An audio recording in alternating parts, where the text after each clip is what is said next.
Hola, mi nombre es Juan Manuel Quintas Morales, estudio en la Universidad Virtual del Estado de Guanajuato. Mi matrícula es la 200-108-29 de la licenciatura en Derecho, el módulo Derecho de Personas y Familia. El reto número 2 de la unidad 1, la personalidad y su validación ante el registro civil. Mi asesor es el licenciado Daniel Humberto Díaz Aguirre. De acuerdo con mi investigación, los atributos de la personalidad de las actas expedidas por el registro civil. Es importante mencionar antes que, de acuerdo a los estudiosos del derecho como Álvarez Loera, Galindo, etc., la personalidad tiene características propias del ser y son las que permiten diferenciarnos de los demás seres humanos. El primer atributo que tenemos es el nombre.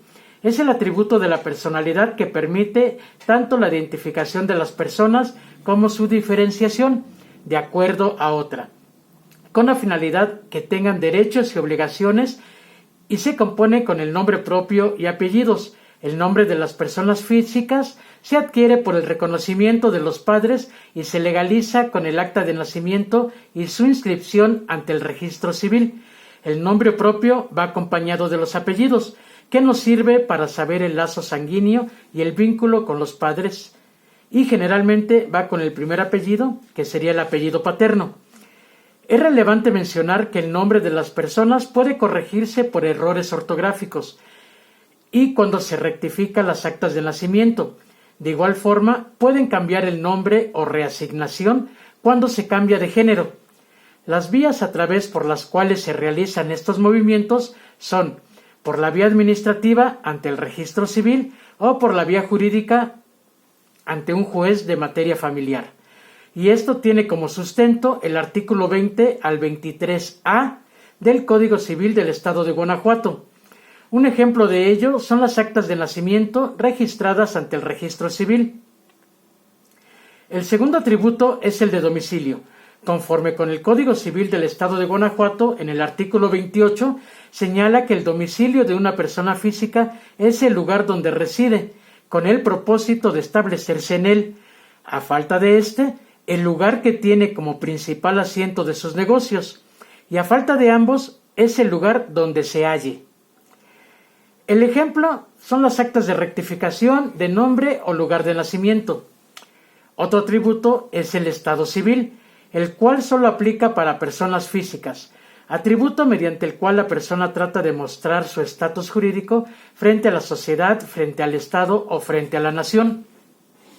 Nuestro Código Civil nos habla del Estado civil y mencionaré que en el artículo 36 nos señala: el registro civil es una institución de orden público e interés social, a través del cual el Estado hace constar y da publicidad de manera auténtica, a la vez que sistematiza la información de todos los actos y hechos jurídicos constitutivos, modificativos y extintivos del estado civil de las personas, garantizando su identidad, mediante la intervención de servidores dotados de fe pública. Y en el artículo 47 señala: el estado civil de las personas solo se comprueba con las actas del registro civil. Ningún otro documento ni medio de prueba es admisible para comprobar el estado civil, salvo los casos expresamente exceptuados en la ley. El ejemplo de ellos son las actas de matrimonio y las actas de divorcio. El siguiente atributo es el de la capacidad. Como bien sabemos, la capacidad es otro de los atributos de la personalidad. Las personas son las únicas que pueden tener derechos y obligaciones, a lo cual llamamos capacidad. El artículo 21 del Código Civil del Estado de Guanajuato nos dice: la capacidad jurídica de las personas físicas se adquiere por el nacimiento y se extingue por la muerte, pero desde el momento en que un individuo es concebido, entra bajo la protección de la ley y se le tiene por nacido para los efectos declarados en el presente código. Ejemplo de esto es la inscripción de las ejecutorias que declaren la ausencia, la presunción de la muerte, la tutela o la limitación legal de administrar los bienes. Para poder explicar un poco mejor este atributo, mencionaré que hay dos tipos de capacidades: el de goce y el de ejercicio. La capacidad jurídica o de goce, que es la aptitud de una persona para ser titular de derechos y obligaciones desde el momento en que nace y es viable hasta que muere. Y la capacidad de ejercicio o de obrar, Es la aptitud de una persona para hacer valer sus derechos y cumplir sus obligaciones por sí misma. Además, es graduable, debido a que se adquiere mayor capacidad de obrar a medida que la persona aumenta su edad. La capacidad de ejercicio va de la mínima a la máxima. La primera se presenta con el nasciturus y la segunda le corresponde al mayor de edad que se encuentra en pleno ejercicio de sus derechos y obligaciones. Ejemplo de esto es que un menor de edad no puede celebrar un contrato de compraventa, tiene que ser mediante un tutor. Estos son los atributos de una persona física expuestos de una manera sencilla, reiterando que son el nombre, el domicilio, el estado civil y su capacidad.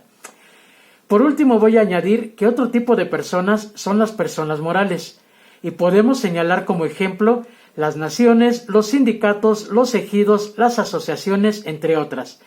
Las personas morales se rigen y se obligan por medio de órganos que las representan, ya sea por disposiciones de la ley o conforme por disposiciones en sus escrituras constitutivas y de sus estatutos.